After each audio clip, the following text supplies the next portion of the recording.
বলিউডের mister perfectionist Aamir Khan দীর্ঘ বিরতির পর নতুন সিনেমা সিতারে জামিন পার দিয়ে ফিরে এসেই আবারও আলোচনার কেন্দ্রবিন্দুতে উঠে এসেছে তার ব্যক্তিগত জীবন। হিন্দুস্তান টাইমস লিডারশিপ সামিটে হাজির হয়ে ক্যারিয়ারের উত্থান পতন থেকে শুরু করে নতুন প্রেম সবকিছুই খুলে বলেন তিনি।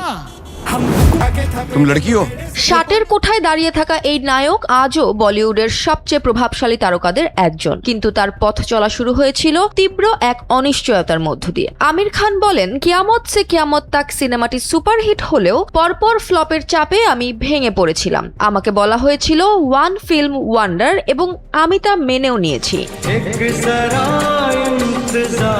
একটা ছবি হিট হতে না হতেই ভুল সিদ্ধান্তে জড়ালেন পরবর্তী একের পর এক ছবিতে। শিডিউলের চাপ, নির্মাতাদের সঙ্গে অসামঞ্জস্য, সবকিছু মিলিয়ে প্রায় ক্যারিয়ারই শেষ হতে বসেছিল তার। এ ব্যাপারে আমির বলেন, শুট শেষে প্রতিদিনই বাড়ি ফিরে আমি কাঁদতাম, কারণ জানতাম আমি ডুবে গেছি।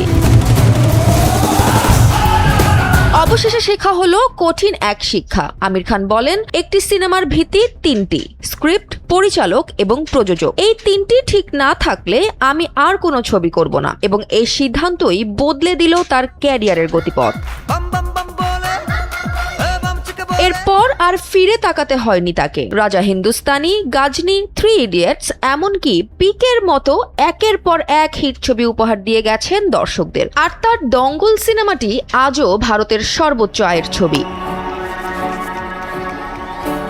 একসময় ওয়ান ফিল্ম ওয়ান্ডার বলা সেই অভিনেতাই পরবর্তীতে পরিণত হলেন বলিউডের সবচেয়ে নির্ভরযোগ্য নামে। তবে এবার তার ব্যক্তিগত জীবনেও এসেছে এমন এক মোড় যা অবাক করে দিয়েছে তার অনুরাগীদের। এ ব্যাপারে আমির খান বললেন, 60 বছর বয়সে আবার প্রেমের দেখা পাবো ভাবতেই পারিনি। চলতি বছরের মার্চে নিজের জন্মদিনে নতুন প্রেমিকা গৌরী স্প্র্যাটকে পরিচয় করিয়ে দেন তিনি। গৌরীর উপস্থিতি তার জীবনে শান্তি, স্থিরতা আর নতুন এক আলো এনেছে, এমনটাই জানালেন আমির। তবে এর আগেও তার দুজন সাবেক স্ত্রী আছেন, রিনা এবং কিরণ নামের। তাদের সাথে ব্যক্তিগত সম্পর্ক ভাঙলেও সম্মান ও বন্ধুত্ব রয়ে গেছে আগের মতোই। আমির বলেন, রিনা আর কিরণ দুজনেই অসাধারণ মানুষ। বিবাহ বন্ধন টিকে না থাকলেও বন্ধু এবং পরিবার হিসেবে আমরা এখনো এক। রিনার পরিবার, কিরণের বাবা মা এবং তার নিজের বাবা মা সবাই মিলে এখনো এক বিশাল পরিবার হয়ে আছেন তারা।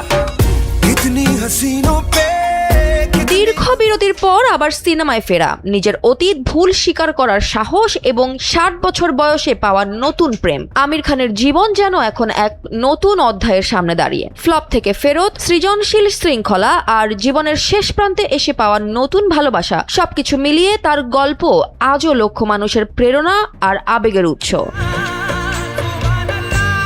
জয়া হাসান, NPB।